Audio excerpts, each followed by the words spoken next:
And here we go. Hello, everyone. Welcome to the New York City PowerShell meetup. I'm your host, Doug Fink. And tonight we're looking forward to Mike Kanakos doing a talk on secrets management in PowerShell. It should be really exciting. Before we kick off, I just want to bring your attention to next month, November. We're going to have Pipelines in a Nutshell with Frederick Weinman. Another exciting topic, I think. And then after that, we're going to have Phil Bossman, who also co-hosts with Mike in his meetup group, and he's going to go over making sense of functions in PowerShell. Should be good. And then January of next year, we have a group company coming in called Squared Up, and they're going to talk about how to visualize PowerShell data.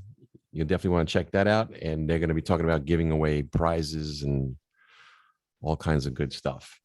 Also, for those of you who haven't seen, I post these videos to my YouTube channel, and here's a catalog of what I've done over the last year.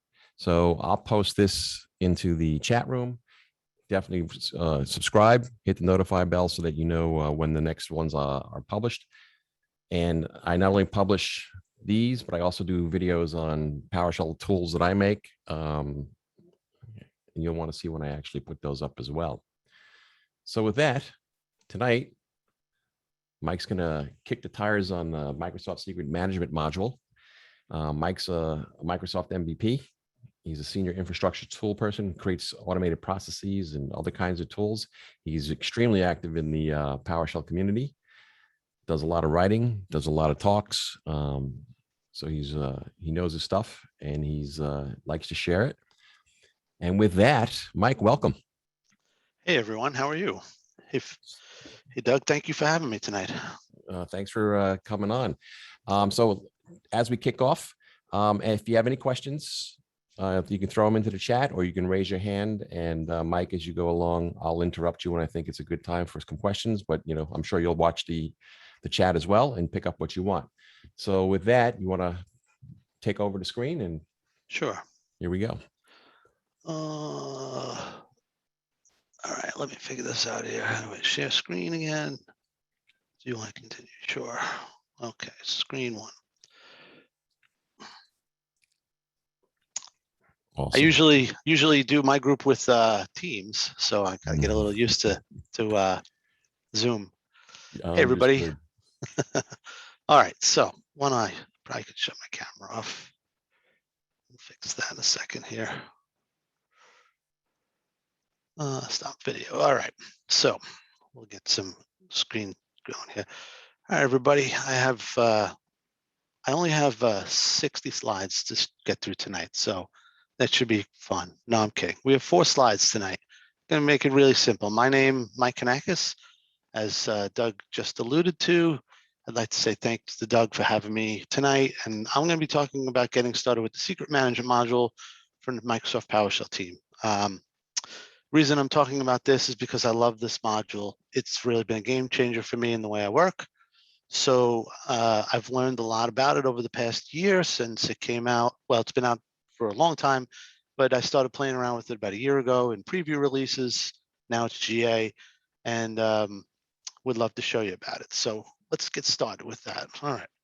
So Doug kind of hit this already, but just to give you a quick explanation of who I am, or who am I, excuse me. My name is Mike Kanakos, as I said. I work for Invisalign. I'm a senior infrastructure tools engineer. I'm Microsoft MVP. That basically means do a lot of stuff with the community, like to share and help people learn.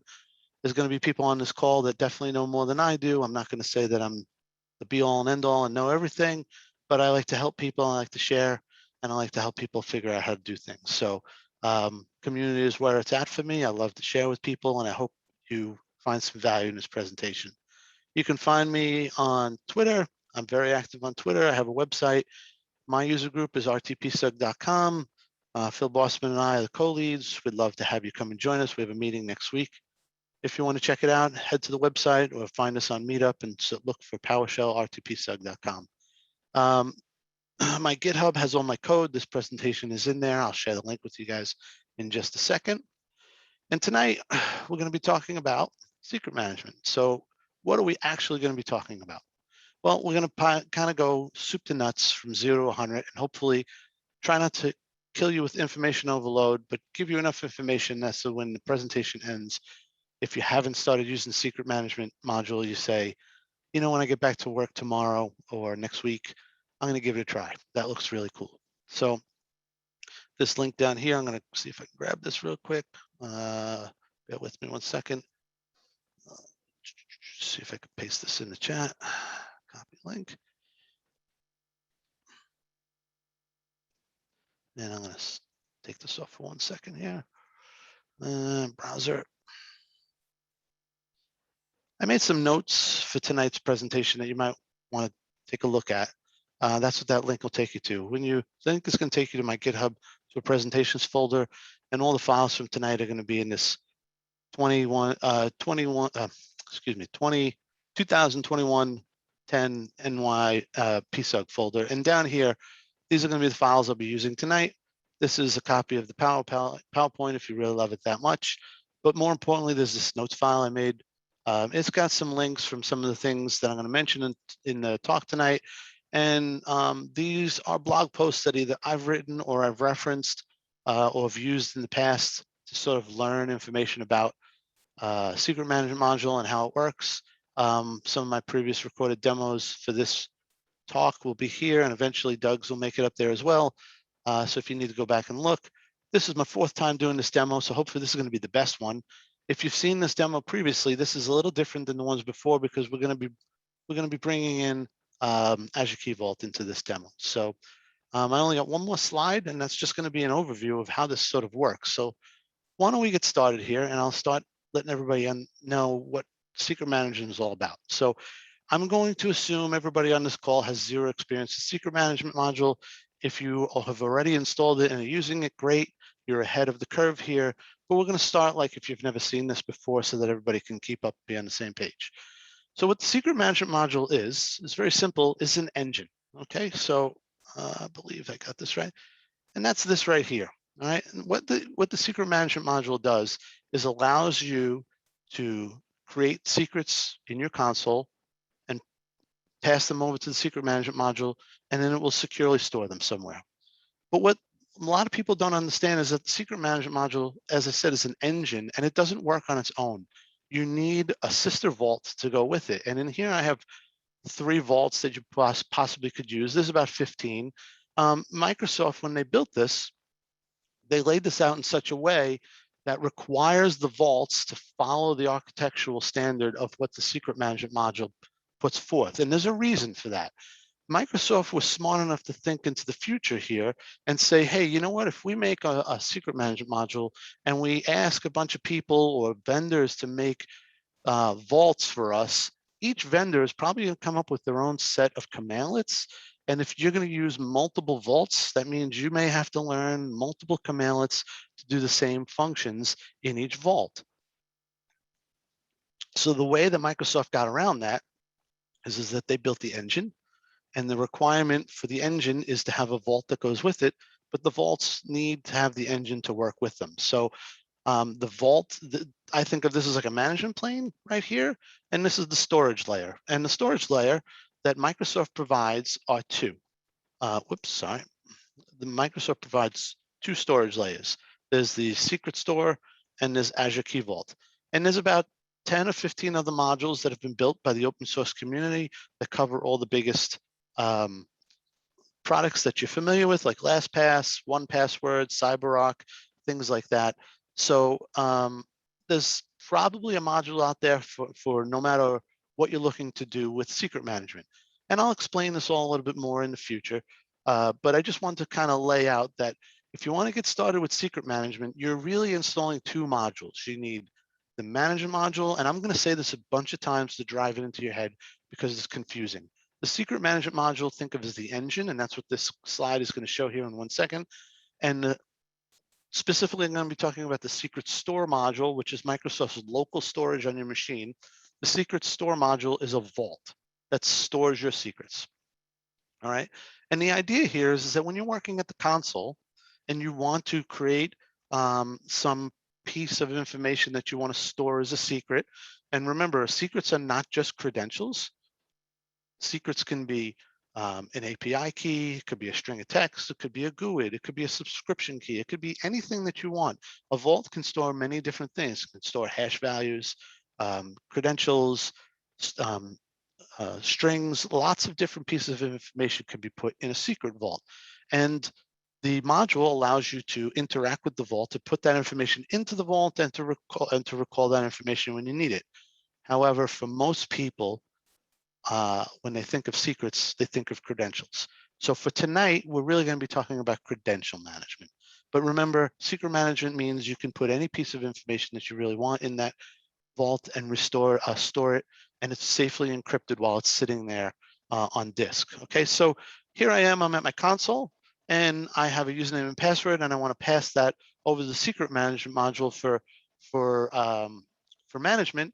And the secret management module, what its job is to be able to communicate with these back-end vaults here, so you don't have to know the code or the commandlets to talk to each one of these vaults. You simply send your commandlets to this module, and the module, depending on which vaults are installed, the module knows the syntax and the language to be able to store the vaults, store those secrets into those vaults, and recall the secrets when you need them.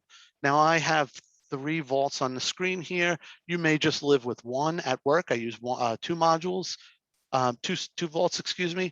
You can have multiple. That's up to you, or you can have just one. So the idea here is, again, this is a management plane. Think of the secret management module as your engine that does the work. And the engine talks to the storage layer behind the scenes, the different vaults. Depending on the vault you install, secret management will know how to talk to that. So it's very straightforward. And that's all we're going to talk about with slides tonight. We're going to So the rest Mike, of the night. Yeah. sorry, didn't know if you saw the question. You might have answered this already. So somebody asked, are you saying that CyberArk's or HashiCorp Vault can integrate with this? So you guys beat me to it. In about 5 minutes, I'm going to show you the modules that are already available. And I believe HashiCorp and CyberArk both have modules that are available.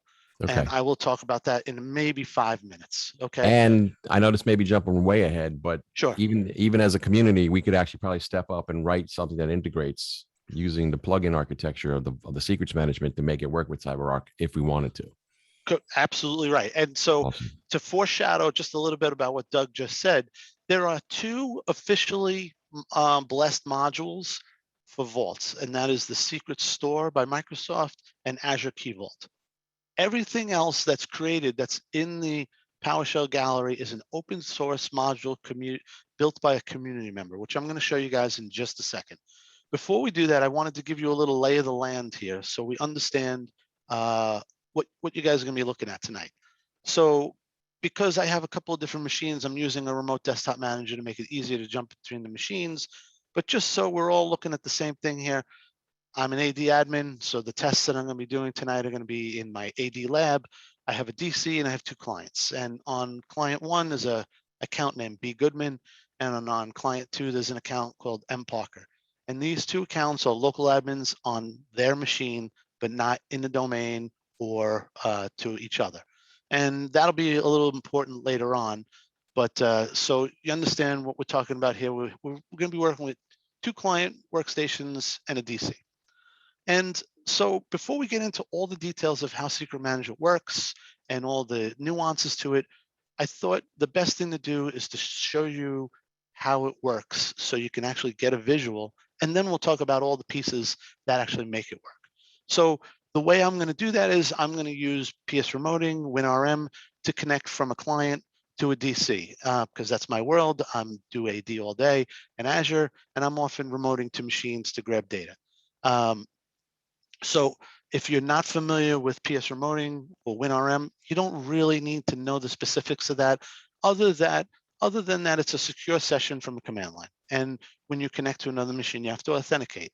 And because it requires authentication, it makes it as a good demo for what I'm looking to do tonight. So I want to connect interactively to my DC.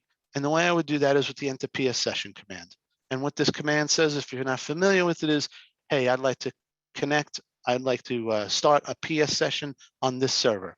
And when I do that, I'm going to attempt to connect. Remember, I'm running this on the machine here that's called B Goodman, and it fails. And that's expected because if you're familiar with an Active Directory domain, most people in the domain do not have access to, don't have administrator access on a domain controller. And that's the case here.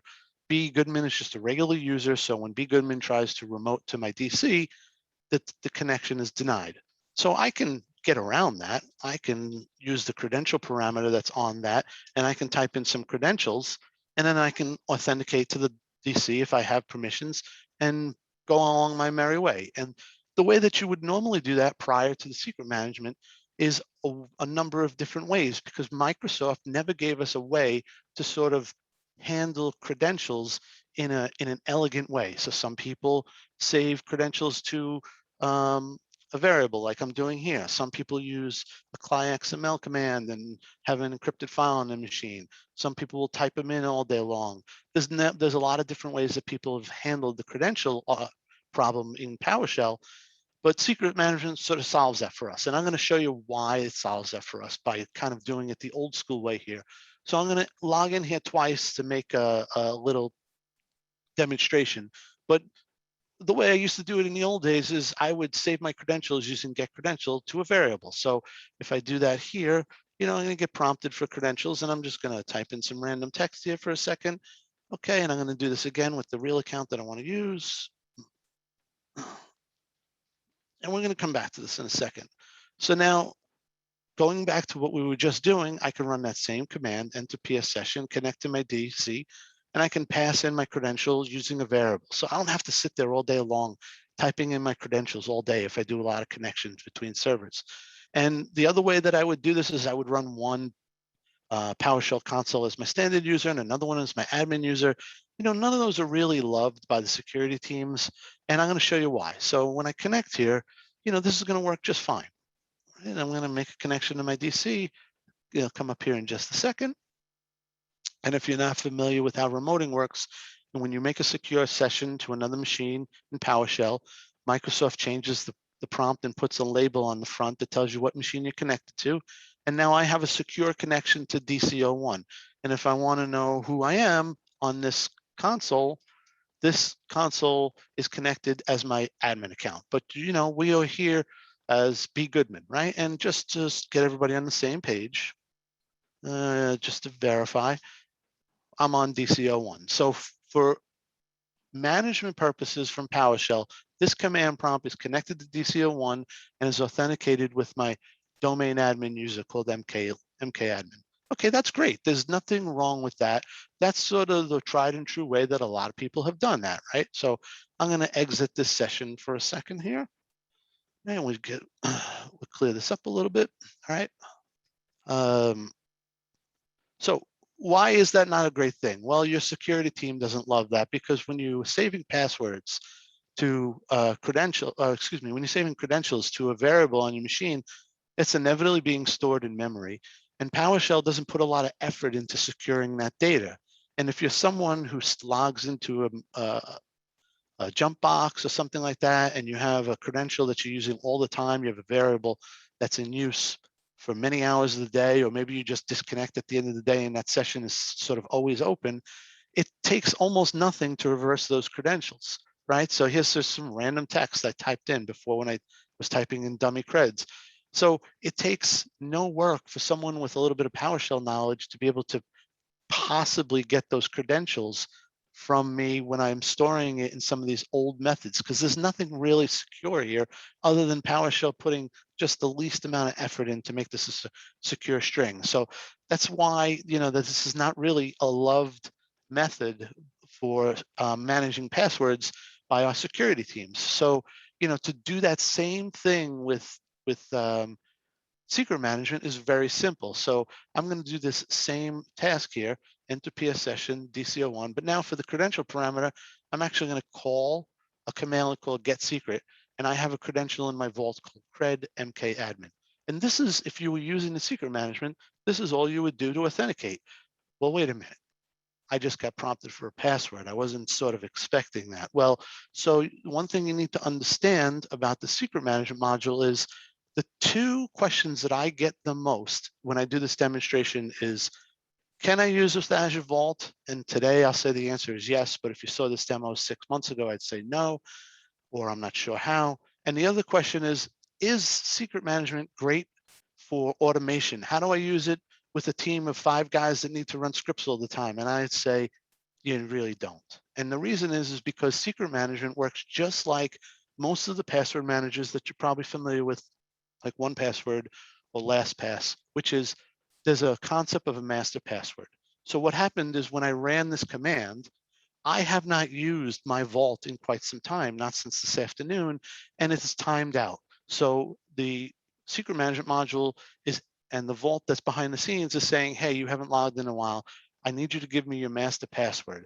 And this is a problem for a lot of people who like to do automation and want to run scheduled tasks. They can't have a password interrupt their job. So that's why I say the secret management module usually isn't the best choice if you're trying to run a bunch of automation, scheduled jobs, or have a job box that runs automatically behind the scenes, because it wasn't really designed for that. But once I enter my master password here, right, then I'm good.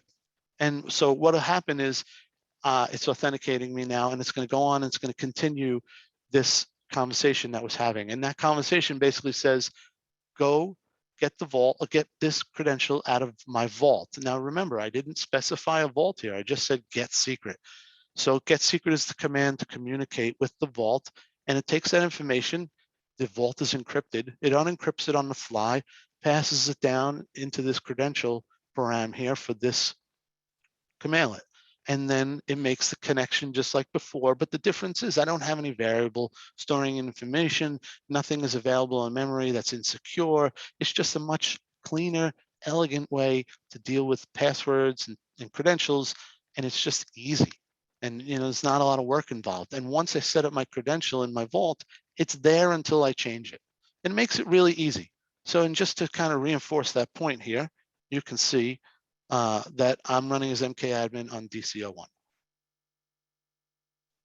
All right, so that's what it looks like. It's not very exciting to look at credential management. It's more important to talk about what happens behind the scenes.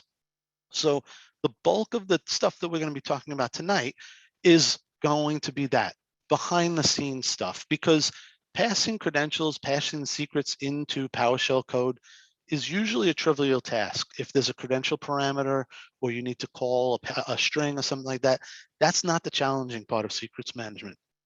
The challenging part is understanding how it works together, how to set it up on your machine, keep yourself secure, those kinds of things. And my hope is that by the time we finish this demo, you're going to have a good feel for how this works, and you'll have a pretty good comfort level with that. So with that being said, let's jump right into it. And I'm going to talk a little bit about the module stuff here. So let me just get myself set here. All right. So we're going to move this down for a second. All right. So the first thing you need to know is, where do you get the modules from? And they're available on the PowerShell gallery. Some people were just asking about what vaults are available. Now we're going to get to that right here. Okay. So I'm going to bring this up again. So the name of the module is Microsoft.PowerShell.SecretManagement. And that is pretty much a mouthful. It is not the easiest. It doesn't roll off the tongue, but you can do a fine module on that. And I'm just going to do that here while I'm talking. And this is going to do a live look to show you what it looks like. So that's the first part. Again, that's the engine. So I need to install the secret management module, right? And here's what it is. It's currently at version 1.1. I've been using it since preview release 6. They've had 3 releases since I started playing with it, and they've improved some things, but I also can tell you that it's essentially the same as what I was doing with it in the preview release. It's been a very stable module for a very long time now, and you should feel very comfortable running this in your environment. So along with the secret management module, we need some vaults, right? You need a minimum of 1, and this is a way that you can look for vaults. And I'm going to show you a little trick here. A lot of people don't realize that there's a tag parameter that's available on Find Module. And the reason that it's not well known is because this is a new feature that was introduced in PowerShell 6, really with PowerShell Get version 3.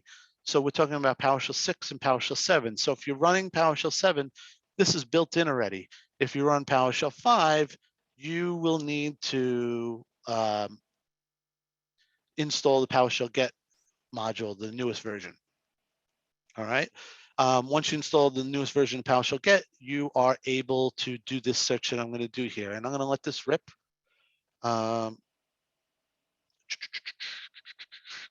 All right, so here we are. So what we're going to do when this rips here is we're going to come back with about 15 different modules that you see are available for the, oh, you know what? I'm on that remote session. Let me get off that session.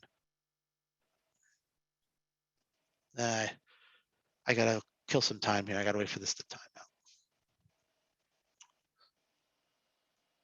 Let me see if I could just do this while we're waiting for that. Copy. Let's do this right over here. Oh, I already had it open. Look at that. That was useful. So maybe I could make this a little bigger for people to see here. So here are the vaults that are available right now in the PowerShell gallery. The top two are Microsoft supported modules. That is Azure Key Vault and PowerShell Secret Store, which is what we're going to be using tonight. And the rest of these modules here are open source contributions from the community. So as you can see, most of the most popular tools have modules for them already. And the people that have built these, did my thing time out here? Come on. I'm going to close this and reopen it for a second.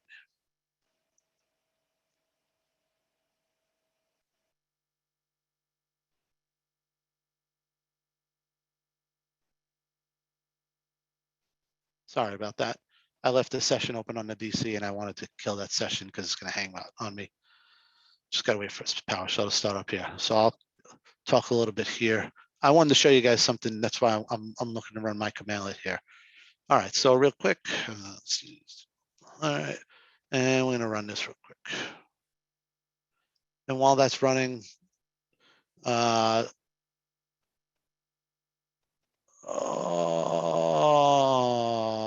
don't tell me something changed today. All right, we'll let that run. And while that's doing its thing here, we'll talk about these. Oh, perfect, it came back. The reason I did is because I wanted to show you the authors. And the reason that I wanted to show you the authors is because there's some pretty well-known people in the community here or Microsoft people. So like, for example, the keychain module here, LastPass module, these are Microsoft employees. Steve Lee is program manager for PowerShell. Ty Lionheart is a former PowerShell member responsible for the PowerShell extension, now works for the VS Code team. Justin Grody is an MVP. Josh Korick, well-known community. Gaston Paquette made a Bitwarden module. So there's a lot of good code here. But I need to tell you something about these vaults that is really important when you consider this process. So if you remember, I said earlier that the secret management module is the engine and that you need a vault to go with it. I had said that there's two vaults available from Microsoft and that these two vaults are blessed by Microsoft. Basically, if you use those two vaults, you're running install module and you're done. Okay, but these other vaults, these are all vaults that modules that are built in PowerShell to use products that existed before the secret management module was built. So in order for Tyler to get LastPass module to connect to the LastPass tool, he has to use whatever has been made available from that vendor.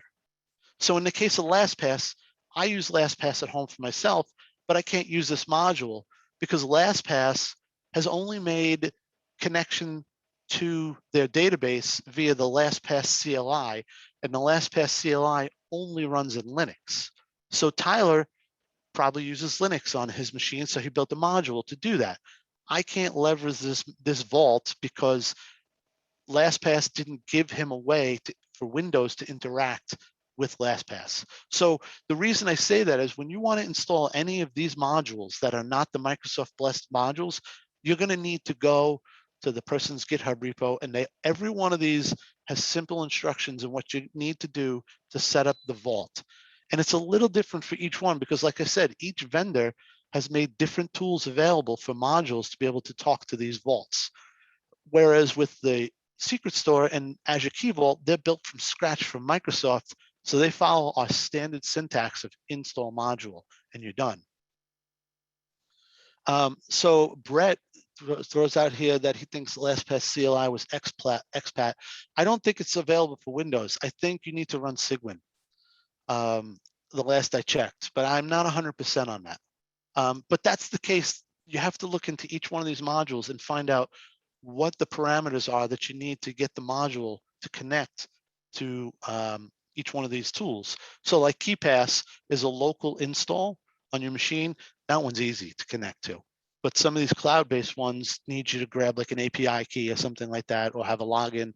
So it varies a little bit for each one of these. But so getting back to what we're talking about here, what we're going to do is I'm actually going to run these now. We can actually do these installs, and you can see what it's like. It's very simple. Module info. Let me just get my things open here so we can follow along. So we are getting started. Buildable in the cloud. That's not supposed to be there. Oh, I'm on the wrong one. Sorry. There we go. So we want to find the modules. We talked about that, right? Now, installing the modules, like I said, let me just backtrack and remind everybody that on this client 101 machine here, I have everything installed already.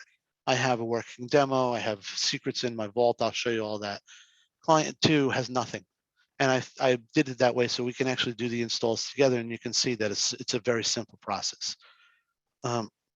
So if I bring up a command prompt on this machine here, I'm simply going to run install module for secret management here, and it's going to pull that down and install it, and it's not a very long install. We'll let that go, and then we're going to come here and we're going to install the secret store. And these take just a second. Okay, it's just, hey, do you want to do that? Sure. It's my lab. I don't really care if we blow anything up. So you see it's a fairly quick install, and then we're going to come back here and we're going to install the secret store. And it's going to be the same basic idea. So like I said, when you're living in the Microsoft ecosystem, installing modules is a breeze. When you're using the open source stuff, you're dealing with a situation where an open source, a community member built a module to work with a previously built tool, so they had to jump through some hoops to make it work. All right. And then, as I said earlier, if you are working on PowerShell 5 and you want to do that search that I mentioned up here, you need to install PowerShell Get. I don't need to do that for this here, so we're going to move along. So that's it. Our modules are installed. Now what we need to do is configure, right? And this is also a very easy task, all right? So what we're going to do here is we're going to take a look at what we have. So first thing we're going to do is each module has a set of commandlets. Most of the time, you'll be living in the secret management module. And I can tell you, in the year that I've been using secret management and secret store, I've interacted with the secret store about once every 3 months, usually to update a password that's needed to be rotated. Otherwise, I don't use the commandlets for the secret store at all. I'm just using the secret management module all day. And if you go back to that graphic that I showed, that was the intention of Microsoft. You interact with the secret management module, and the secret management module does the behind the scenes heavy lifting of unencrypting, encrypting, passing data back and forth between the vaults. So once you get up to speed with your configuration, it becomes extremely easy to start creating and using secrets. And that's what we're going to take a look at now. So when you get the secret management module installed, you're going to get a handful of commandlets that follow a very PowerShell-like syntax that we're all familiar with. Gets and sets, register, unregister, test, remove, and unlock. And with a little bit of effort, I'm pretty sure you can figure out what most of these do. Get secret is how you pull a secret from a vault. Get secret info is how you get all the secrets, a list. This is how you get a list of the vaults. This is how you set up a vault. And set secret is how you create a secret. And the rest are pretty straightforward. And those are the commandlets that you're going to work with most of the time. Now with the vault, the secret store, let me just tell you a little bit about this module. So this module is installed locally on your machine, and it's user specific. So if you are running like I am here as M. Parker, and you want to run PowerShell in PS7 and PS5, there's one vault installed because it's user specific. But if on that same machine, you have a separate account that you would use, and you're going to have we're going to log in with an alternate user on a machine, you're going to need to set up a separate store for that alternate user. So one vault per user across all instances of PowerShell. So that makes it pretty easy to use. And when I run the secret store, and I take a look at those commandlets, there's just a few here, right? So look at the config, blow up and start over, set up a config, set a password on the vault, and unlock a vault. And again, if you look at these commandlets, most of these you're not going to be using on a day-to-day basis. You're going to be up here in these guys here. And setting up your first vault is a breeze, right? So after you've installed your modules, you've done your update help, you've taken a look at the commandlets to familiarize yourself a little bit. Installing a vault is as simple as this right here. And you don't even need to do all this here. It's register secret vault. You need to give your vault a name. So for this, we're going to call it vault demo. The rest of the syntax is pretty standard. We're calling the module and we're saying, I want to set this as my default vault. And if there's one there, anything like that, just overwrite it. So we're going to run that. And there you go. We just built the vault. And that's why I said running the secret management module isn't very exciting. It's the behind the scenes. Now, if you were paying attention about 5 minutes ago, maybe 10 minutes ago, I had said that vaults require a master password, but we just built this vault and it didn't ask for a password. And that is by design. We're going to get into that in just a few minutes. So we set up our first vault here, and now Hey, we want to Mike. look. Sure. So the question is, does the vault do secrets rotation? No. Excellent. So Thank you. by secrets rotation, we mean like, I want to get this one out, I have one to replace it. Nope, it's just a flat store. And if you need to rotate anything, you need to do that. Gotcha. Okay, good to know. And guys and girls, feel free, if you feel more comfortable coming off mic and asking me a question in person, please feel free to do so. There's no questions that are dumb here. If you have that question, someone else probably does too. And if I miss something, I'd love for you to let me know so I can make sure I make it clear to everyone. So going back to where we were, we've installed our modules. We've registered our first secret vault on our machine. Now let's take a look at that. And to do that, we're working in the vault commandlets now. This is get secret vault. And what that's going to do is that's just going to show us very simply that we have a vault demo, and it's using this module and it's set as the default vault. That's it. And that's it right now, because right now the vault is just a placeholder because we don't have any information in it. So you might be wondering, where's that vault password, right? It's not required to build the vault, because when the vault is built, it's just an XML file. And the vault doesn't actually have any value until you place your first secret into it. And the reason for that, and if I get this wrong, I apologize, but I think I have this right. The master password that you set on the vault and the ID that you have that you're using on your machine, those are used together to create the salt for the encryption for the passwords that are going to be stored in the vault. So that's why at this point, we haven't been asked for a password yet. When we place our first secret in there, it's going to say, hey, you got to set up a master password. It's then going to use that master password to generate some sort of key to do the randomization of the encryption. So we can look at the config of our current vault. This is the default config. And you'll see here that the default config right now, and I'm sorry if you guys are getting this weird kind of blue thing on the screen. I think it's from me sharing. Now that I want to look at the config, it says, well, hold on a sec. Now you want to see details about the vault, you need to create a password. So anytime you interact with that vault that first time, it's going to require a password if you want to see properties or if you want to store properties. So now that I'm trying to look at the config, I need to pick a password, and I'm going to do that. And so it's going to ask for some verification. And now, and I got that, it gives me the config. So, and if you remember earlier, I said I get 2 questions when I do this demonstration, which is, does it work with Azure Key Vault? We said yes. I'll show you that in a little bit.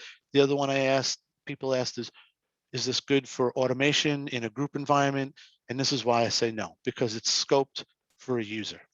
And the talk is on the Microsoft forums that they are going to build in possibly some ability to make an all user scope.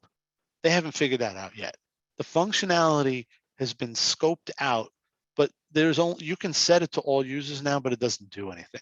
So right now it's current user. So for this person, M. Parker is the only one that has access to that vault.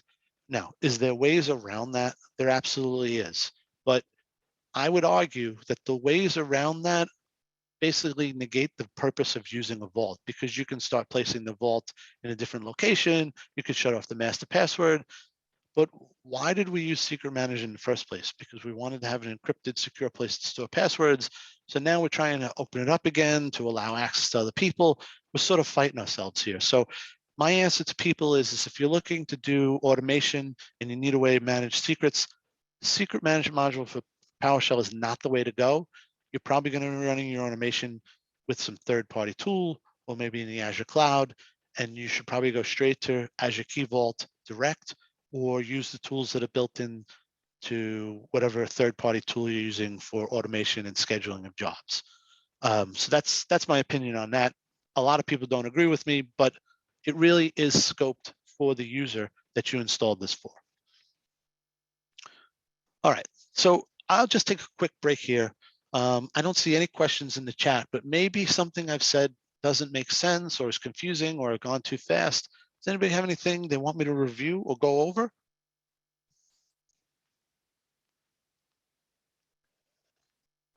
All right, silence is golden, so I'm going to assume I'm good. Looks like you've been really clear on everything. Excellent. All right.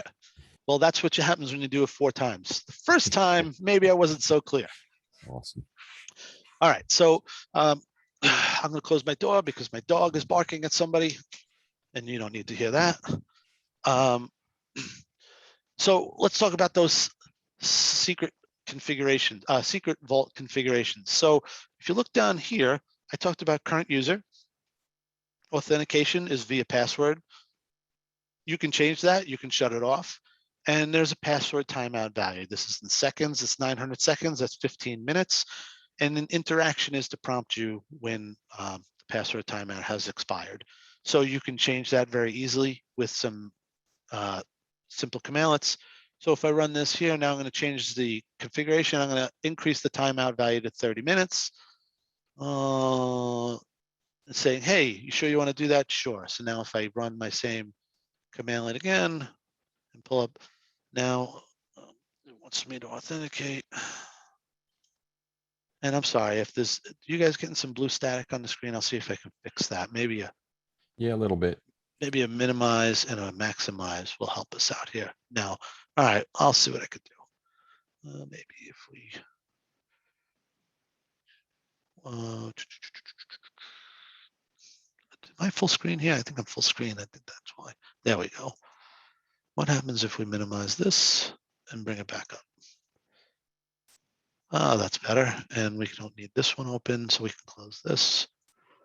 I had 2 versions of VS Code open there. All right, so back to where we were. So now you can see we've changed our password timeout to 30 minutes. Now, I leave the normal 15-minute default on. I've thought about changing it to 30 minutes. Here's what I can tell you from practical everyday usage. If you're logging in regularly, you don't get hit with this password timeout too much. I don't really go 20, 30 minutes without running some kind of commandlet where I have to pass credentials. So most of the times I can stay within that 15-minute window and basically stay authenticated, and I really don't get prompted for my master password. But I look at it as if I get prompted for the master password once or twice a day, that's not too bad to keep me safe. So I've left it at 15 minutes, but you can raise it as high as you like, whatever works for you. All right, so let's minimize this for a sec, and let's start talking about actual secret management tasks, right? Let's add some secrets into this vault and see what happens, right? So I'm just going to show you some simple stuff here. I'm going to add a secret of just some text. So the commandlet to do that is just set secret. You need to give your secret a name, right? So what I probably should have here is name parameter, right? I want to be a good steward of PowerShell. So the name parameter is going to be the name of my secret as it appears in the vault, and that's the name I'll use to recall my secrets. And then you use the secret parameter to tell it what I actually want to store in the vault and keep encrypted. So we're making here a secret called my text string, and the value is going to be just some text. And if I run that, what's going to happen here is it just created a secret. And this is why I said earlier on, it's not super exciting to create and manage secrets, how it works is really the important stuff here. Here's an API key I can dump in here, right? It's very simple, right? To recall a secret is just the get secret command. Notice I don't need, there is a vault parameter here, but I don't even need to put it in because on this machine I only have one. And if you remember when we did our config up here, one of them, I didn't show you that yet. You can set which vault is the default one, so that if you leave that parameter off, that's one it'll look at. But recalling a secret is just as simple as recalling a secret. I mean, just using get secret. And you notice it's back as a secure string. So this is not passing it in the clear, right? What's happening is when we create this secret, it's passing it into the vault. And when it goes into the vault, it becomes an encrypted file that sits on disk. And then there is a hash and a key, and it can unencrypt that file, pass it back. But when it passes it back, it's doing normal PowerShell stuff. So we're using secure strings. And this is why it's great to not have to save this to a variable, because then I don't have to worry about possibly having some sort of memory leak or anything like that, right? But if I want to do that, I definitely can do that.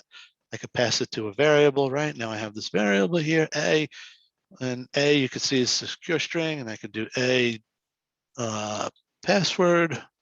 Oh no, I'm sorry, I just did a text string. So there's nothing there except that. And if I wanted to set another, so how do you put Hey, Mike, credentials? before you go on, there's just a couple of points in the chat you may want to take a look. One Yeah, was sure, I'm about a looking now. clarification on PowerShell secret management for Okay, personal usage. no, so this is not for personal usage. This is for business use. It's for use with PowerShell.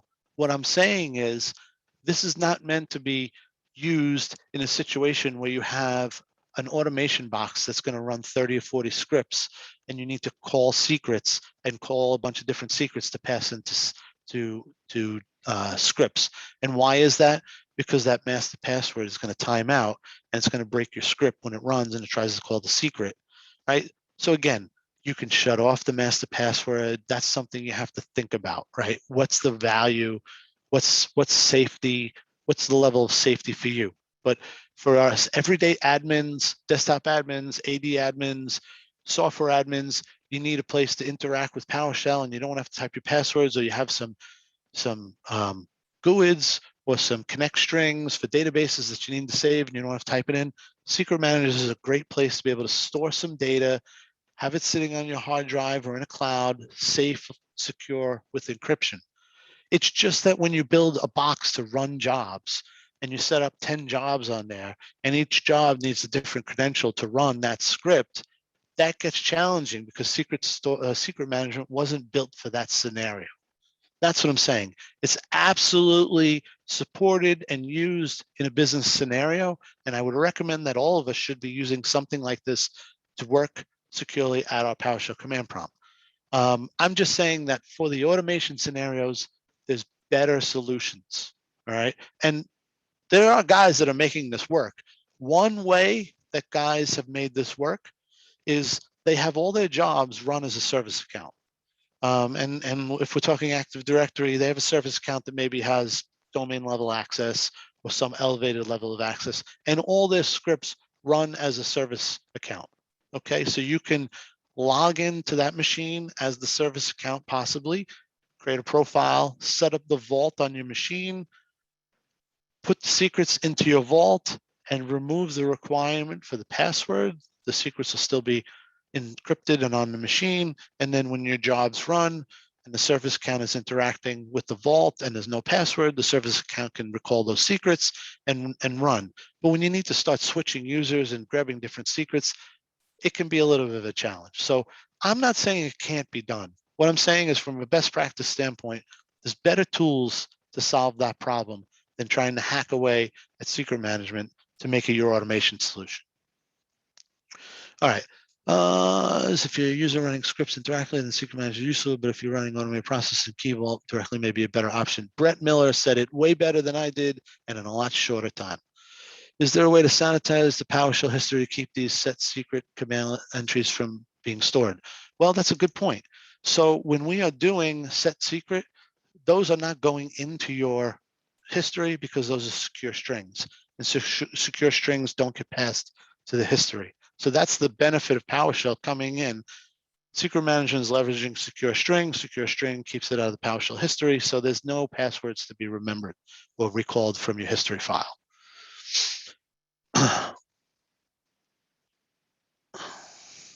And Brett is making some good comments in the chat here. Follow along. Brett is very knowledgeable on this stuff. When you're using secure strings, though, you bypass that problem. It doesn't go into your history file.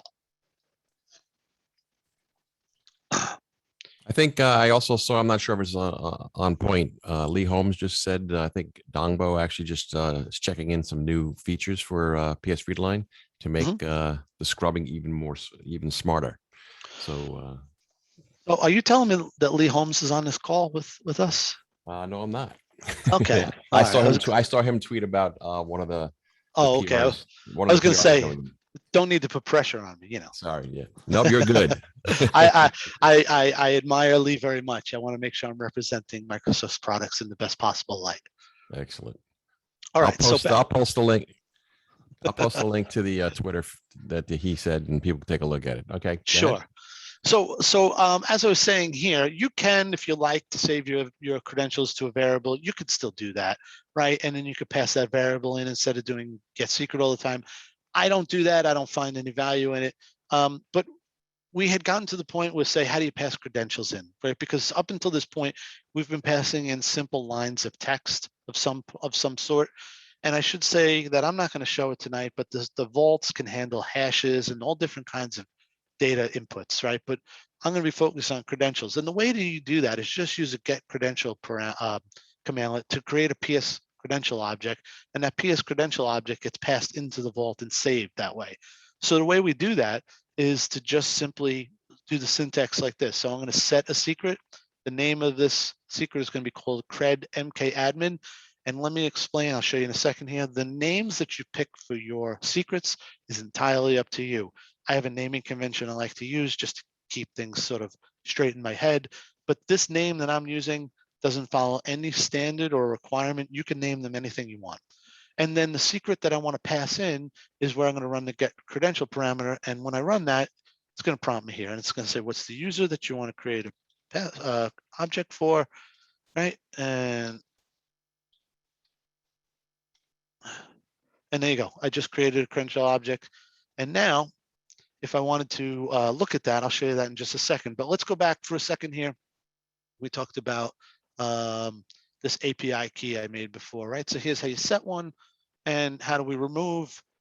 It's very simple. Just remove, right? And you remove a secret.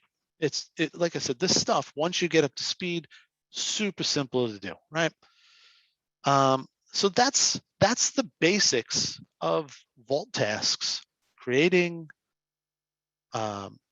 secrets, recalling secrets, removing secrets. We're going to do a little bit more of this, right? But that's what we have here so far, right? So one thing I want to point out, though, let me just minimize this region so I can see what I'm looking at here. You know, I call this bad data in, bad data out, and I'm going to do something here. So what I want to do is I want to show you guys another remoting example. So we're going to take a look at this user here.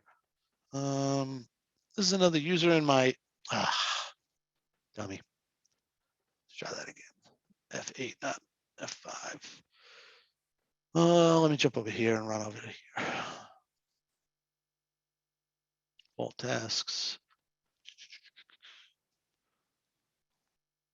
All right, so I'm going to run over here for a second. What I did is I just said, run a command and tell me what groups this D Jacobs is a part of. So I just want to show you guys that I created I have another user on this system and I put them in the domain admins group. And I'm going to do that for a specific reason here with this example coming up. But the idea being that because D Jacobs is a domain admin, they should be able to connect to any machine.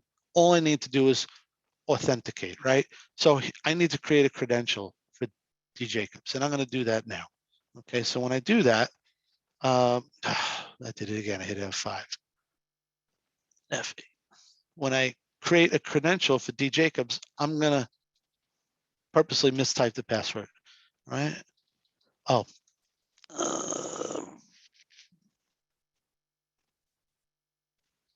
It's asking me, I'm on a different machine. it asked me for my master password again. Okay, so I created a password, a credential for D Jacobs, right? So now I've created a secret. Now I want to go and use that secret. So I'm going to try to connect to my DC again now as this user, and I should be able to do it because I saved this as a typo example. And in that typo example, I gave it the D Jacobs credential. So when I run that and I go to connect here, oh, what happened? Well, what happened is I put a bad password in there, right? And I'm going to show you that here, right? So if I do F8, that is not the password for D Jacobs. Why am I bringing this up?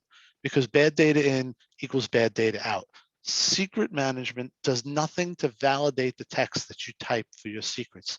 If you create a credential parameter and you type a bad password, secret management module and the vault that's storing it is going to accept that value, whether it's wrong or right. So you need to make sure that the text that you type when you're entering your secrets is correct, because there's no validation here.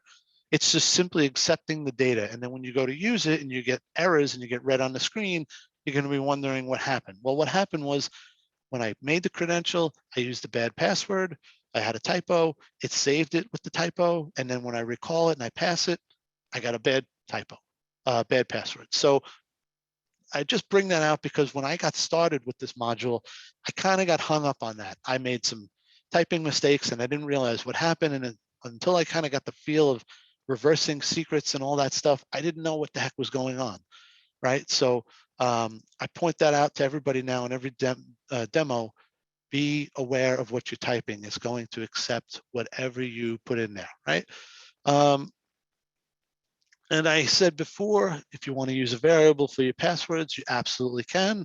So in this variable, in this case, I'm using get secret to recall this cred mkadmin, and I'm going to save it to a variable called mkadmin, right? And that works. And now if I look at mkadmin, I have a credential there and I have a secure string, and I can reverse that if I want. I try to get away from doing this, but you certainly could do, get AD user, credential, and pass in mkadmin. There's nothing wrong with doing that, but it sort of seems like moot to me, but people have their habits. All right, so we've talked a little bit about how to create a vault, how to put some secrets in there, the minutia of creating a secret and not getting hung up on things like bad typos and things like that. But we haven't talked about where the secrets are stored, right? So secrets are stored, and this is why I keep saying it's not meant for an automation solution, because it's stored in the user profile. So on this machine here, I'm going to actually do an invoke here, hopefully open up a file. Took us to, so here's the path. This is my user. I told you we were on B Goodman, Bailey Goodman, which, by the way, all the accounts in this demo were created with a fine module called Name It by a guy named Doug Fink. You should definitely check that module out. It's super awesome for making some random data for your demos and for your test labs. So Bailey Goodman, this is her profile, and way down in app data, local Microsoft PowerShell secret management, I have these two folders. So in here, I have a secret vault registry, and this is simply a file that will that contains parameters about the vaults that are on a machine here, and that is readable. And then if we back up one folder and we go to the local store, these are the files that contain our secrets. And if I try to open it, you'll see they are encrypted. So that's why I say this is a user-specific vault, and you have all the problems of trying to get around individual users when you use this tool. Doesn't mean it can't be done, but it does mean that you have some hoops to jump through if you're trying to share secrets amongst a number of users. All right, so I can pull multiple secrets in code. It's easy to do. Let me just clear my screen here so we have something to work with. So what I'm going to do here, I'm going to go back to my remoting scenario, and what I'm going to do is, yeah. Another question popped up about in the chat. So personal vault is subject to user's personal storage location. Yes. Well, I'm not sure what Michael means by that, but I didn't specify the location. That was hard coded by the module. And I do think there is configuration data in there that you can change the location. I do remember talking about this with other people at another demo. I haven't done it and I don't know how to do it. I don't remember. Where are secrets stored? So that's what we just covered. So they're in app data, local Microsoft PowerShell secret management. I'll show you that again. So whoops, wrong folder. Let me invoke that. And in there's two folders. There's a registry. This registry is just simply a file that keeps track of all the vaults that you've created on your machine. It's basically pointers. And local store is where the data sits. And it sits in these three files. All right, the file, the config, and some aux data. All of these, I believe, are encrypted. I opened them all up today. I couldn't read any of them. Yeah, so on the local machine. Now, there's a way to get around that. And that's what we're going to talk about with Azure Key Vault. And we're going to get there shortly. But Michael is asking some questions in the chat about location. And this brings up this is a perfect time to talk about this. If I have a laptop and I want to store some secrets on my machine, I have to install the modules. I have to set up the vault. I have to create the secrets. If I go work on another machine and I want to use those and I want secrets, I need to install the modules. I need to set up a vault. I need to install secrets because the secrets in this module, the secret store, are local to your machine. They don't travel. Maybe you could do some stuff with session management and remoting, but they are local to the machine. You hop to another machine, you need another vault, unless you're doing remoting like I've been doing, where I'm connecting to another machine, but I'm running commands from one computer. And the way to get around that, what I'm leading up to here is Azure Key Vault. Right? Azure Key Vault takes those secrets, puts them in the cloud. You still need to install vaults on your machines, but you don't need to create all the secrets everywhere you go. You're just referencing that vault in the cloud. That is new. When I did these demos in the beginning of the year, it was still being played around with. I didn't know how to do it. I barely know how to do it now. I've just learned it in the last week or so. So I'm going to be a little weaker on the Azure Key Vault stuff, but I will show you how it works. Before I get to that, just want to show you that if you have a script that's multi-line, you can call multiple secrets without a problem. So what I'm going to do here is I'm going to create two sessions. In remoting, you can create sessions, so you don't have to log into each one. You can create a session, and you can use different credentials for different sessions. So what I'm going to do here is I'm going to create a session that goes to DC01, and for that session, I want to authenticate as my domain admin account, and I want to connect from client 01 to client 02, and from that, for that session, I want to connect as the local admin on this machine, and that's M. Parker. And then I'm going to save that session information to a variable called S, and I can show you all this.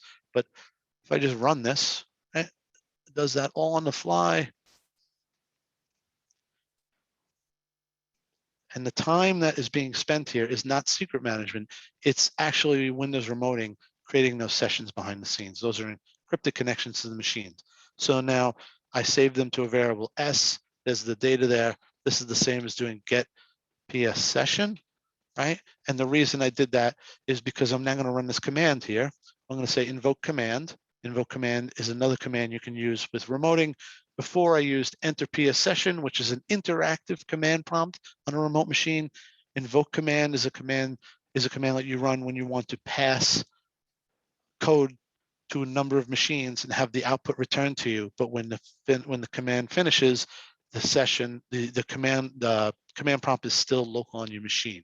I'm not instantiating an interactive prompt to each machine here. So what I'm doing here is I'm running invoke command to the session S. S is these two sessions. And I'm going to just say, give me the output of who am I and what machine am I. So invoke command is going to allow me to connect to two machines. And because I used get secret credential parameter on my two sessions, I have two different sessions with two different credentials. And I'm just going to, and that all just works seamlessly, right? So now when this runs, you can see here, I got back from DC01, said that I'm logged in as MK admin on DC01, and on the other machine, I'm logged in as M. Parker on client 02. The point being here is you can have multiple calls for secrets in a script, and it works just flawlessly as long as that master password is not there to stop you. And if I had timed my vault out, it would have just prompted me for the password, and on my merry way I would go. So that's just a sample of that. You can also change, you can use credential management in different ways. I've been showing remoting here, but for me, I do lots of work with Active Directory, and most people know that Active Directory is a readable database for anybody in the company. So for a lot of the things that I have to do, when I say, get AD user, and I say M Parker, right? I can just do that because I have rights as a regular user in my domain to read some information for the database. But when I want to make a change to that user, well, that requires elevated permissions. So I can work from one command prompt here, and I can sort of change my permissions on the fly. So I can say here, I have a user named B Sims, and I want to get who their manager is. So I can run this, right, with no credentials.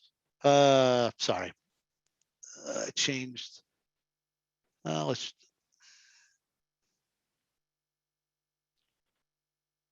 I don't remember. I don't remember who I set. I must have got rid of that account. Let's take a quick look.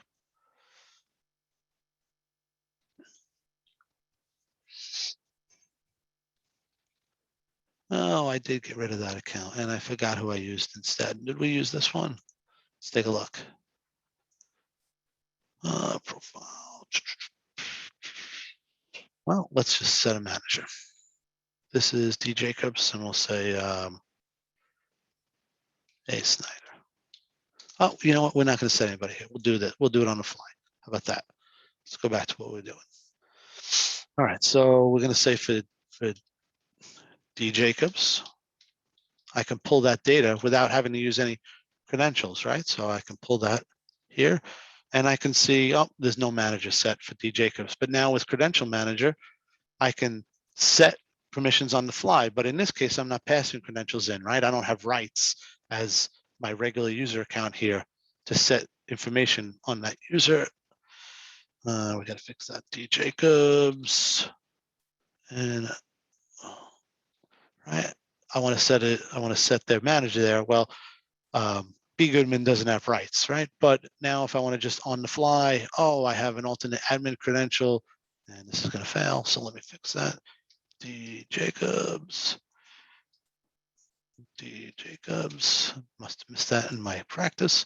But now, so here I am, I'm just running a set AD user on the fly and pulling in credentials, and I don't have anything to do it. And now it just set that, right? And now if I want to go back up here and get that user info,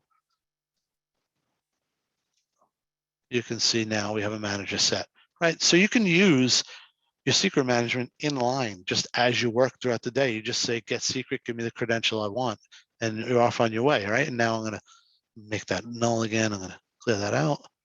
And there we go. I'm done, right? So, and I could have done the same thing with my variable if I wanted to. I'm not going to show you that example. All right. So what I haven't shown you here is this is Azure Key Vault. We're going to come back to that for a second. What I haven't shown you here is some of the commandlets to show you a look around a little bit. I should have built that in there, and I thought I did. Did I? I want to see if I just missed a piece of my demo here. Install, no. Vault task, I should have had something that said get secret info. All right, I'll do it on the fly, easy peasy. So I am working on this client on one machine, and this client on one machine I told you is a full working machine with a bunch of secrets already. So when I want to see all the secrets that I have in a vault, I just say get secret info, and I don't have this pre-canned, but so what this is going to do is going to go out, and if I've logged in with my master password, it's going to go back and pull. These are all the secrets that I have saved on my machine right now. So you can see here I have two vaults, Vault Demo, which what we were building on the other machine with the same credentials. And I have a bunch. This is why I have like a little nomenclature for myself. I know these are credential parameters, and these are just string text. And even though it says it here and it says it's just easy for me to remember, any credential starts with cred. But again, you can name these anything you want. And then I have this other vault here, right? And this is an admin account that I have in the cloud. and it's connected to Azure Key Vault. And that's what we're going to talk about next. So there's another Michael, question that just popped up. yeah. So connection Azure Key Vault means auth end to Azure. Makes sense. And is there some added cost? Well, of course there is. There's always a cost for stuff in Azure, but the cost is very minimal, like a couple of dollars a month maybe, because you're really storing no data. A vault is just a file in the cloud, and your secrets are just, I mean, strings of text essentially that are encrypted. So things that cost money in Azure are usually two things that require processor time or things that require resources. And so you'll pay your most for jobs that run that need compute, or things that if you run traditional thick VMs in the cloud that need a couple of 40, 50, 60 gig of storage per drive, and maybe you have 3 or 4 drives, and maybe you need RAM. Those are all assets that Azure has to reserve for you, and those are things you pay for. But things like Key Vault, it costs nothing. I mean, literally maybe $1 or $2 a month, right? In practical use. So even if there is a cost involved with Azure Key Vault, it's very minimal. Almost any organization can get started with this. As a matter of fact, in a month, I'm going to be doing a demo for the Southern California user group for using Azure DevOps. And one of the things I talk about in that talk is that you would think that Azure DevOps is this big program that's designed for big shops to run automation jobs, and there's a lot of cost with it. But in actuality, it can be used by small shops that just need to run simple scheduled tasks or scheduled jobs. And the cost to run those jobs per month is essentially free. So not everything in Azure has a huge cost. If you stay away from the stuff that consume disk or processing time or CPU, you're going to essentially have very low cost, probably a lot more than a few dollars. And if you haven't played with Azure, when you sign up, you can get a free account, and they'll give you a year worth of credits. I think it's $50 a month. So it's pretty easy to get started with this. And I'm going to show you how that part works now. Anybody else have any other questions?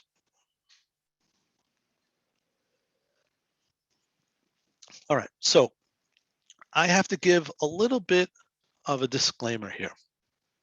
So I work with Azure Key Vault in my day job, and we use Azure Key Vault to store certificate info.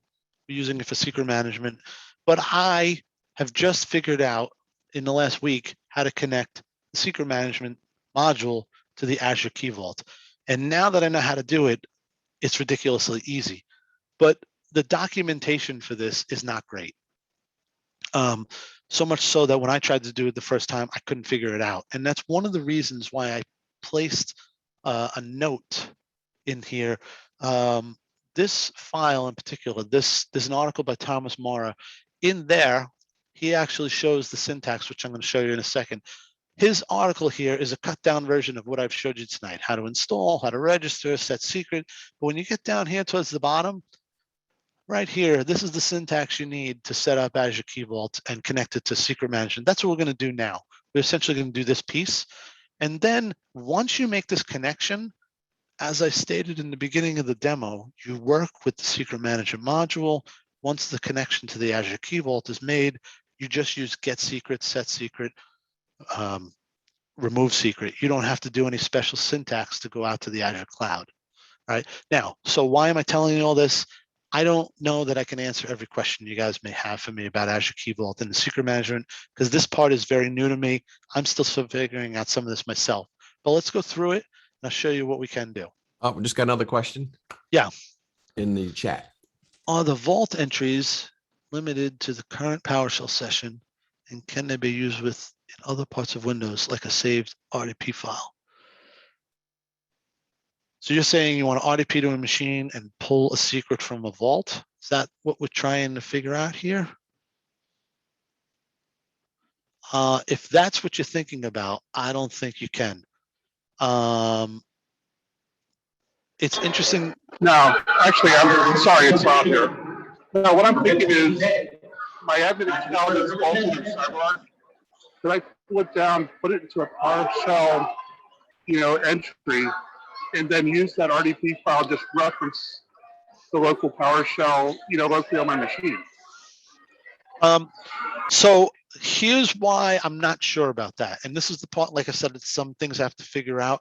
When you run things in the cloud, you're basically calling an instance. When you fire up Cloud Shell, you're getting a temporary session to work with. Secret management's not going to be installed in that Cloud Shell, I don't think. So I have to figure out how to preload modules into these instances so that I can do the things I want. So it's not that you can't do it. I just don't think that the secret management module is going to be available in the Cloud Shell for you to run. Now, does that mean you can't build a script that says import module, have it run on the fly? I think you might be able to do that. But that may be a little bit of setup that you don't want to do if you're just trying to do something quick with Cloud Shell. And I hope I sort of answered your question there. I'm not 100% sure on that. I may ask Brett if he's still on to maybe answer that one if he knows some knowledge of that. Brett spends a lot of work in the cloud. Yeah, Brett had a drop. Yeah, well, it's about 2 a.m. where he Yeah. is in England. So I would be happy to try to find out and follow up, but I do not know the exact answer. So I was, all right. So I was starting to say that I use Azure Key Vault at work. Did I? Yeah, let me go. Let me get into my, okay. So I use Azure Key Vault at work for things that we use at work for storing secrets, certificates and some other stuff. And we're moving into secret management. And I've written a bunch of scripts to create vaults via command line and to recall certificates and check for password expiration of certificates. But I haven't used the secret section in the vaults too much. So you can absolutely do what I'm going to do next at the command line. You can easily write a script that can create key vaults on the fly.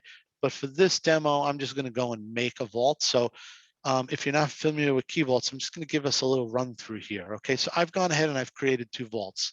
But what I want to show you is there's a vault here. I can create a new vault. There's not much to it. You give it a name.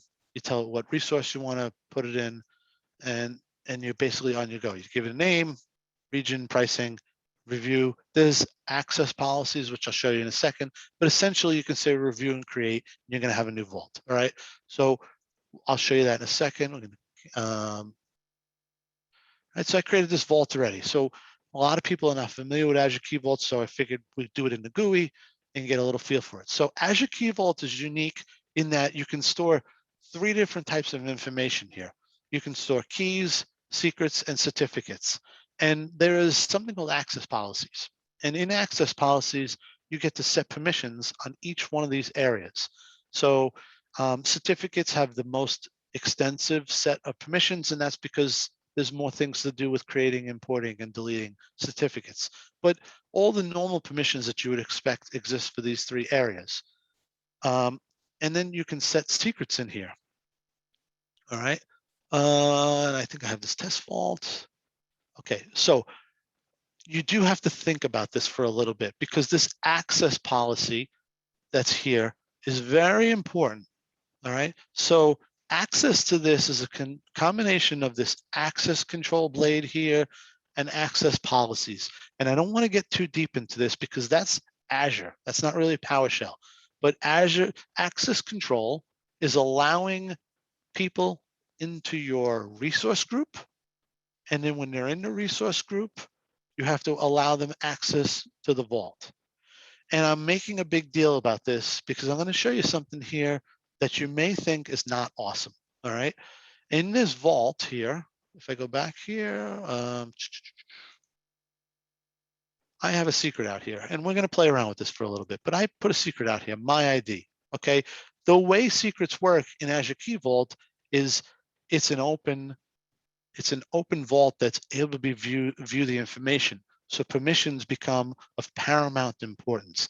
Here's a credential that I created. Okay, I created this credential from my command line, which we'll do in a little bit, and I pass it up to Azure Key Vault. Azure Key Vault is storing this credential for me in the form of a secret. This is just a string, but you get the idea. And then I can have iterations of a secret here. Someone asked before if you can rotate passwords. Azure Key Vault is built to do that. The secret management module is not. But when I go to this secret here, I have this awesome button here that says show the value. So before, when we were working with the local instance of secret management on our machine, that was user specific. You had a master password. You were reasonably sure that no one can get to your data unless they know the master password or they're logged into your profile. But now we're in the cloud, and the cloud is designed differently, and the cloud is meant to be able to recall these secret values. So what is securing our secrets at this point, now this data is at rest, encrypted, but if I have permissions to the vault, I can see the secrets that are in the vault very easily. So why do I mention this? My team uses, we support about 40 different vaults for different teams in the company. We're thinking about moving our secret management secrets off of our local machines up to the vault. However, we are essentially the Azure admins. We probably, unless we do something funky with permission, we're all going to have access to each other's personal vault, and that's not a great idea. That I can see my coworker's admin ID for domain admin. So while the cloud is great, you really need to think this through, because this is a different beast than what's living on the local machine here, right? Now, what Microsoft has done is found a way to connect the secret management module to the Azure Key Vault on the cloud. The onus is on you, the user, to understand what you're doing and not publishing data in a way that other people can see it and you compromise yourself because you didn't understand the implications of what you're doing. So I'm just going to go through that one more time. If you want to use Azure Key Vault, and if you work in a group situation like at work, it is of paramount importance that you understand how access control and access policies work. Because if you set the wrong permissions, anybody that has access to your vault can easily come in, go to a secret, and see that secret easily. If this was a credential, you would see a hash table here that would say user with the username, password with the password. It's that simple, right? So you really got to be careful with this stuff. And I'm driving this home because I've done this demo 4 times. And in the previous 3 demos, I got asked about 10 times, does it work with Azure Key Vault? Does it work with Azure Key Vault? And I'm afraid to show people that this is there and people don't understand it and they get themselves into trouble. So let's go back to what we're talking about. We create a vault. I created this NYPSUG demo here. I'm going to create another vault here. It's very simple. I'll show you another vault. We could do this from the command line, but just to do it in the GUI, I just pick my resource group, I give it a name, and I'm just going to say random vault. I can call it anything. Oh, and someone already has that vault name. All right. Say review and create. Next thing we do is ask me about access policies. I don't really care about that right now. I've created a vault. And just like before when I said vaults, secret manager is not that exciting to watch, vaults are not that exciting to watch either. Eventually I'll get a new vault that'll come here. Once Azure catches up to me, it takes about 30 seconds. It says it was succeeded. So it just, also if you're not familiar with Azure, you can do things at the command line, and sometimes the portal needs a second to catch up, and vice versa. When you do things in the portal, sometimes the command line needs to catch up. So here's that new vault, right? And if I go in there, exactly the same thing. I have all the same choices. All right, so before I go here, and prevent admins with access to keys. So that comes down to your access policy on your vault. So I can come in here, and I didn't want to go into deep detail here, but this normally would have to be set with all your users that you want to have access to a vault, and then you can take away their permissions. And you can say they could list credentials, but they can't get credentials. They can't change anything about them, right? So it's going to be a combination of these. I'm sorry, I'm showing you the wrong one, but it's the same things. You can list permissions, but you won't be able to interact with them. So what I'm saying here is this is the high level. I need to get my user who wants to access the vault into my resource group. I do that here, right? And I can set up roles and permissions and do all that. Now they're in my resource group. When they're in my resource group, the vault is an object in my resource group, and I have to set up an access policy on my vault. And that's where I can set up using Azure groups or individual users, and I can customize and tailor my permissions. So what would happen here is, let's just say where I work with a guy named Jim. Maybe Jim has default access to the resource group. I can have him here and I can have him just have list permissions, or I can come in and strip him off, right? Global admins will always have access. You are correct, but let me ask you a question. That global admin list should be pretty short, right? You can always make a separate resource group and lock it down that way, but this is the point that I'm bringing out. You really have to think through your permissions. We haven't gone there yet with our personal vaults in Azure Cloud yet, because I haven't figured this out yet. I'd like to do it, but we're not there yet. So the module is easy to use. The security behind it, especially in the cloud, needs to be thought out a little bit. All right. How are we doing? I only have about another 10 minutes of info here to share, and then I'll be done. So if anybody has any questions, now would be an awesome time to jump in. I'm sorry, I missed Dwayne's question here. Windows Admin Center is fairly robust too. Perhaps you'll find it helpful for what you're doing. Okay.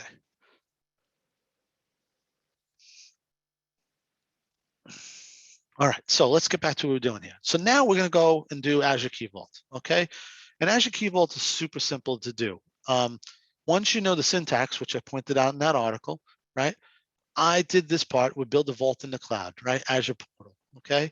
And this can also be done from the command prompt, as I mentioned, right? But I do need to have another vault on my machine to connect to Azure Key Vault for secret management to be able to talk to Azure Key Vault. And that module is called Azure Key Vault. And what that module is it's more than just the vault modules like we were using prior. Azure Key Vault is going to contain all the commandlets if you wanted to work natively with Azure Key Vault from a Cloud Shell or from the PowerShell command prompt and connect up to Azure. It's the module I use when I need to create vaults on the fly for teams that request them. So Azure Key Vault in this context is going to have two roles. It's going to have all the commandlets to interact with that key vault you created out in the cloud, or to be able to create a key vault from the command line, set all the permissions, lock it down, do all the stuff. But it's also going to have the code in there to connect back to the secret management module once we register it. So this module has like a dual purpose, okay? Now, here's what you need to set up a connection. You need to have a subscription ID. Every tenant has a subscription ID. This is my subscription ID for my tenant. And you need to have the name of the vault that you just created. So I have here fill in the name because I was going to create a vault, but I think we just did that. So let me go back and see what I called it. Called them Random Vault 1. I'm very creative with my names. All right. So I'm going to just fill that in here for a second. Random Vault 1. Okay. And I'll explain this in a second. Equals. All right. Now, the second part is to actually do the registration. So we use the register secret vault command. This time we're going to call Azure Key Vault. Now, here's where it gets a little confusing. We have vault parameters and we have a name. The vault parameters is going to be the actual name of the vault out in the Azure cloud and my subscription ID. But the name that appears in my secret management console, get secret info, just to refresh you guys' memory here. I see this AZ Key Vault.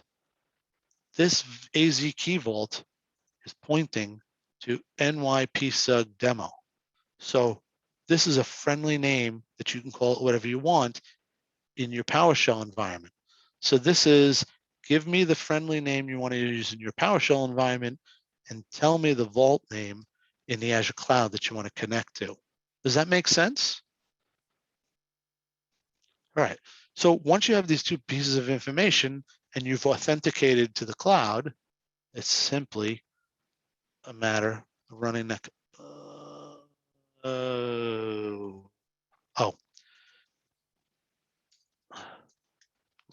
I'll call it Cloud Vault. Random Vault. What it said there was, hey, that name that you picked, AZKV, which I left in the commandlet, was already used. So it threw an error there. So now that's it. I've made a connection to the Azure cloud. Now, there's a reason I gave a little bit of a disclaimer and said that I can't answer all your questions. And that is because in my testing, when I set this up, I had to authenticate to the cloud. I had to log in and I set up my connection. I have since shut down in my environment, started my environment back up, rebooted my VMs. I have not authenticated to the cloud, and it does not ask me to authenticate to go get those secrets. What I'm guessing is there's a token on my machine that represents my user ID, and that is what's authenticating me. But at this point forward, once I've registered the vault, I don't necessarily need to be authenticated to the Azure cloud to make this work. So just to prove that point, I'm gonna say set secret here.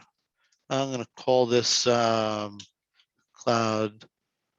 demo 1, and I'm gonna give it a secret. I'm just gonna pick a random thing, and this is some text. Okay, and I'm gonna say what vault do I want to put it in? Whoops. Come on. Did I hit the insert key there? What happened here? Oh, I used 2 different things.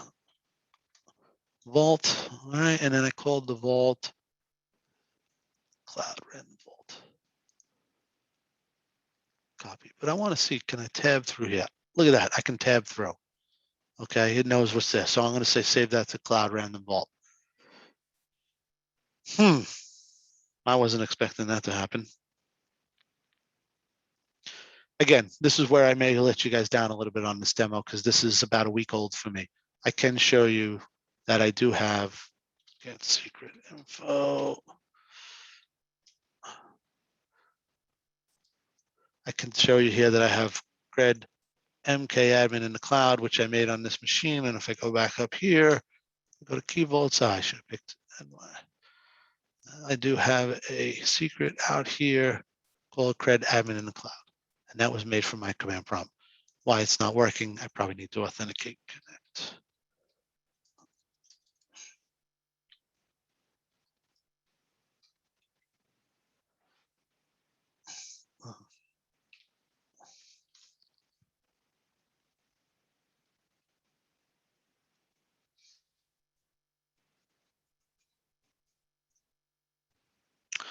The better way to do this would be with a service principal, but I'm not using that for this here. So now let's see.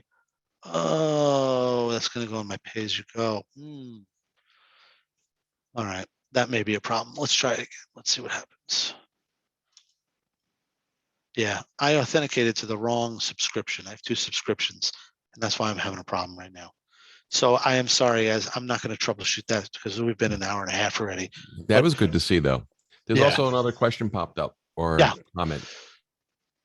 RDG remote desktop gateway. Would it be interesting to have a process that works these modules in Windows admin? So guys, hear me out for a second. And I don't want to come across the wrong way. Okay. I don't really understand what people are doing here because I can tell you, and this is not because I'm an MVP and I'm not because I am, some PowerShell guy that knows everything. That's not the case. I'm just a regular admin. But I don't understand these questions that are coming. Why would you want a remote desktop to machines to run PowerShell? That defeats the purpose. So take, for example, Server 2019 Core. It doesn't have a GUI, right? So I can remote to that GUI. I can remote to that machine and I will get just a blank command prompt. And then I can run my PowerShell there. Or I can learn the commandlets to connect to that machine remotely. So I understand that you guys want to learn how to use RDP and do the connections and stuff like this, but I've kind of given up on remote desktop. I use remote desktop only when I need to get to a DC and I need to do some sort of task where I just need to browse. I try to avoid remote desktop as much as possible. If I'm working at the command line with PowerShell, it's easier to do PowerShell than to remote to a machine and try to figure out how to call PowerShell secrets to log into a remote desktop machine. Now I understand not everybody is an AD admin. People do desktop support, stuff like that, and you need to remote the desktop stuff. But I don't think you guys want to go the way that you're going with this. I think there's better ways because, very honestly, when I look at the remote desktop tools that Microsoft has offered us, there's not a lot there in the parameter set to be able to pass stuff in and out. It's like an old school app that doesn't really have sort of the nomenclature that PowerShell does. Because I've been thinking about this myself. At work, I have about 50 DCs that I manage, and occasionally I need to hit those DCs. So at work, I have basically this setup. I have a Royal TS that I use when I need to remote into machines. And I'm like, you know what? What do I really need this for? I can just call remote desktop from my PowerShell command prompt and pass in my secret from my vault and just run mstsc.exe and fire it up. But the problem is remote desktop doesn't give you a lot of options for passing in those credentials in a good way. And it's kind of kludgy. So I haven't figured it out yet. So I'm not sure what you're asking there. My question is about the local PowerShell vault is, could I pull that vault value to other things on my local laptop outside of PowerShell? Or is it limited to that one current session? I pull my admin password from a vendor vault solution that lasts for 10 hours, but me and my teammates would just save it to a text file and then copy and paste it to RDP. So Chris, please don't take this the wrong way. I'm thinking you're using CyberArk or Secret Server. Is that true? Because if it is that what you're doing, Secret Server or CyberArk? We're using CyberArk. Yeah. Okay. And you know how I know that? Because when I used to work at MetLife, we did the exact same thing. And you know why?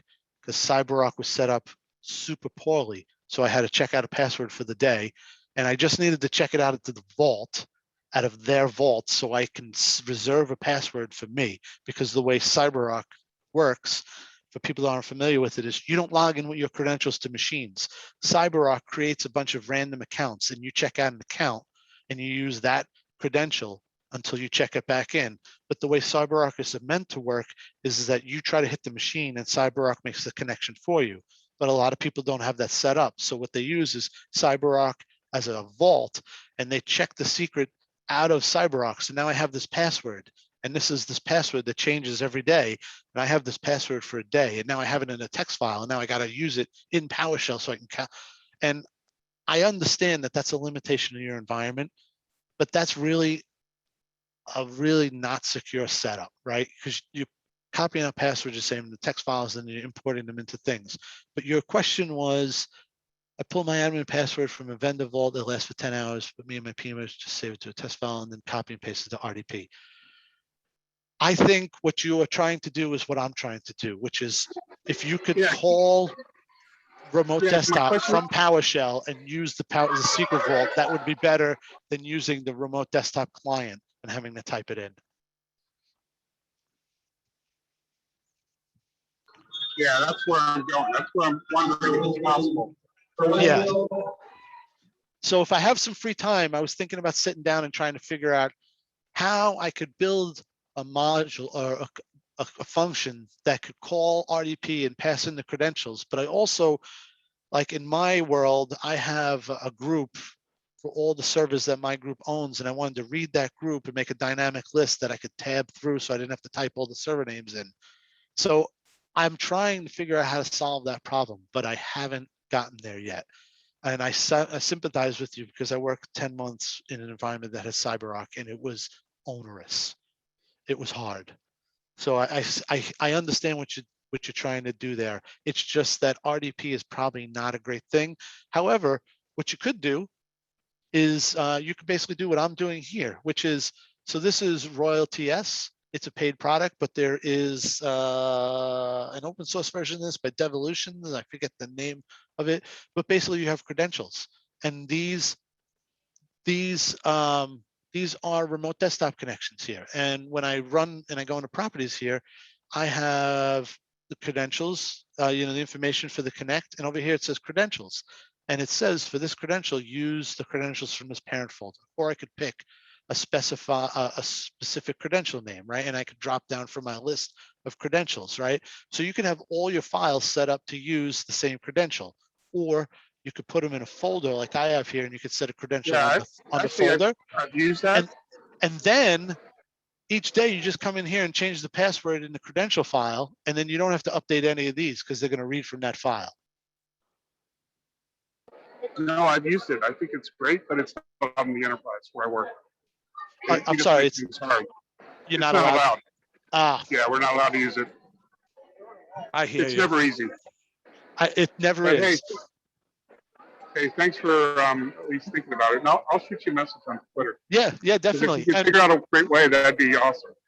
Because I mean, yeah, so many but times we're working, someone screen shares and there's their text file with their password. You know, yeah, we see it all the time.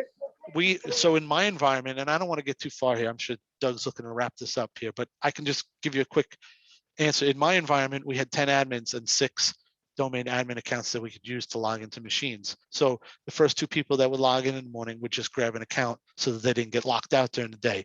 Whoever came in last was screwed. So I get what you're dealing with, but I'll say that the solution that I was talking about, coming up with a function, if they're not going to let you use a blessed vendor solution that handles this, they're probably not going to love you creating your own functions that get around their controls. You're going to get a call from a security guy and say, "What are you doing? We see we run a PowerShell." They don't love me either. But Yeah, that's all good. yeah. But I sympathize with you, and I'm not trying to make you feel bad. I know what you're going through. So with that, folks, I know Doug wanted to finish up here about 8 o'clock, and we're late. So I'll All good.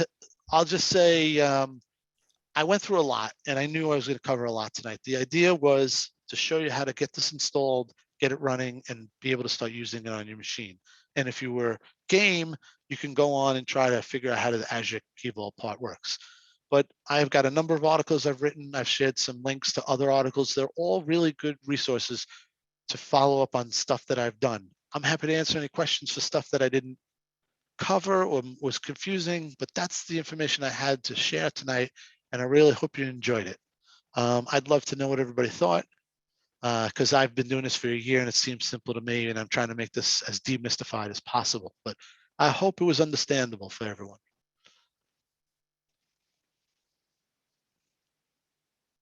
That was great. There's a couple of more things coming up in the chat. Sure. I see Simon talking about using laps. Yeah, this creative people will find good solutions.